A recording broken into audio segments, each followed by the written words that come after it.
Welcome to the HTML tutorial series. My name is Aniket. Today we are going to discuss HTML5 tags.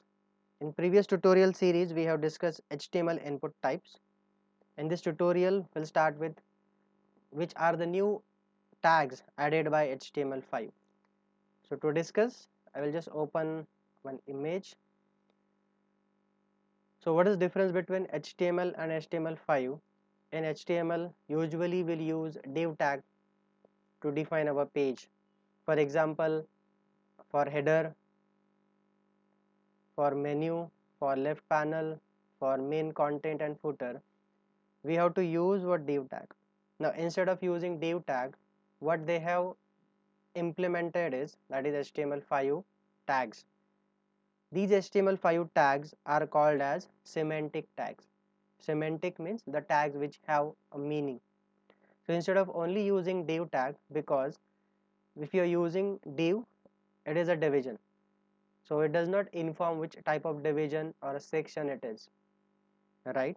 Therefore, to understand something, we are using a semantic tag. So instead of using div, we'll use a header tag. Instead of only using div tag, we'll use nav tag. So this means what? So header means it is a header part of my page. Nav is menu section of my page. Instead of using div, we are using section. So it contains any part of my page. So it may be a left panel, it may be the right panel. Instead of using div, we can use article. So article used for to write your blog. So if you are creating a blog page and if you are adding some blog, so we can use article tag. If you are creating a content like forms, you can prefer div or a section tag as well. So again, instead of using div tag, we can use footer to specify the footer of your page. Now in this way, we'll use all the semantic tags in HTML. So for customer point of view, there is no any change for a page, but as a developer point of view, we are using semantic tags.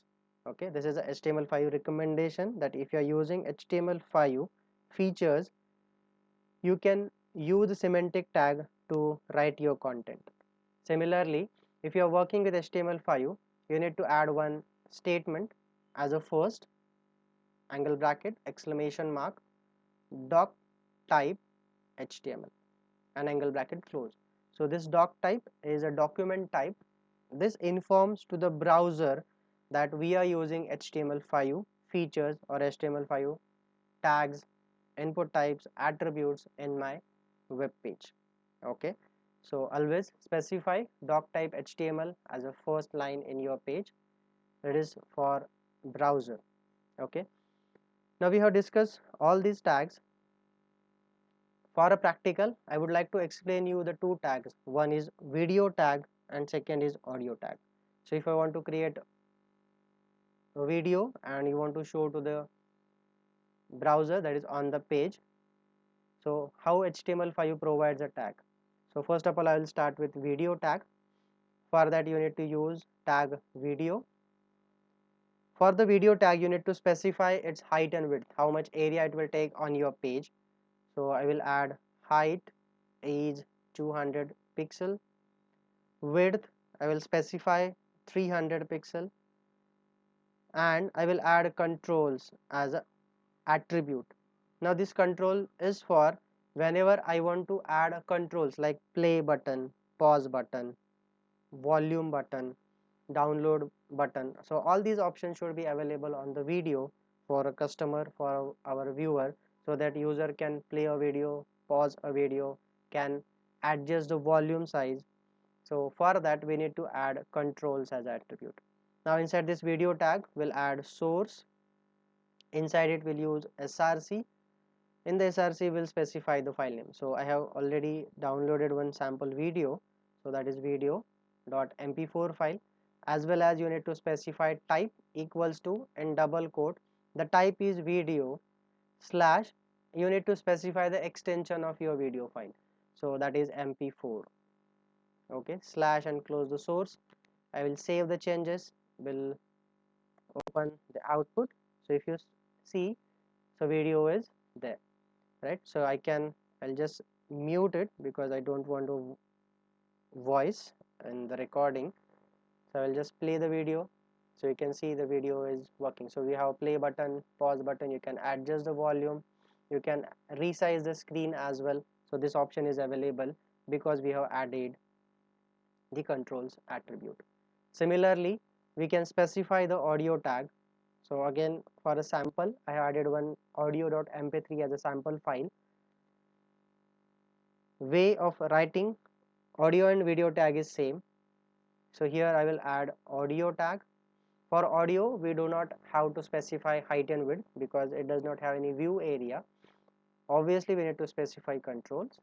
Again, I want play button, pause button, volume button should be there on my audio panel. Inside it, same source tag we need to use. src equals to, in double quotes, I will specify the name of file audio.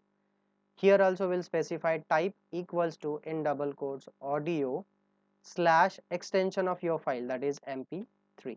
I will close the source tag.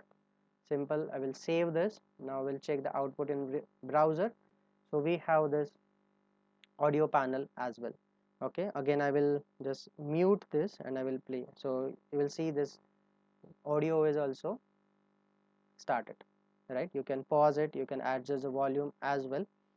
Okay, so in this way you can add audio tag, video tag, and you can manage on your page as well by using controls tag. So that's it from HTML tags in this series.